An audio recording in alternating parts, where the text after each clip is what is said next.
আসসালামু আলাইকুম। যাদের অরুচি ঠিকমতো ৩ বেলা খেতে পারেন না, অল্প খেলে আপনার পেট ভরে যায়, তাদের জন্য আজকের এই ফর্মুলা লিখে রাখেন। আপনার ১ নম্বরে লাগবে হিং। হিং লাগবে ১২৫ গ্রাম। এরপরে লাগবে আদা, শুকনো আদা ১২৫ গ্রাম। এরপরে লাগবে সোহাগার কই। সোহাগার কই হলো আপনার সোহাগার বেজে নিতে হবে, এটার বলে শোধন পদ্ধতি। ভাজলেই এটারে কয় কই, সোহাগার কই, ভালো করে বুঝে নিন।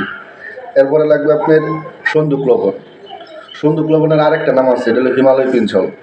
এটি সবগুলি উপাদান ১২৫ গ্রাম করে নেবেন। নিয়ে এটাতে ছোট ছোট করে ট্যাবলেট বানাবেন, ট্যাবলেট বড়ি। প্রত্যেক দিন বড়ি বানাবেন। এটার উপকারিতা কী? যাদের পেট ফাঁপা, আহারে অরুচি এবং পাকস্থলীর দুর্বলতা, আপনি এটা অবশ্যই তৈরি করবেন। ভাই, এটা আমি আপনাকে যেই ফর্মুলার থেকে দেখাচ্ছি আসলেও এরকমভাবে কেউ আপনাকে বলে দিবে না। এটা হলো আপনার জাতীয় ইউনানি ফর্মুলারি থেকে আপনাকে এই ফর্মুলাটা দিয়ে দিলাম। অবশ্যই আপনার যদি উপকার হয়, আমার এই ভিডিওটা অবশ্যই লাইক কমেন্ট সাবস্ক্রাইব করে দেবেন, লাইক কমেন্ট শেয়ার করে দেবেন। আসসালামু আলাইকুম। আল্লাহ।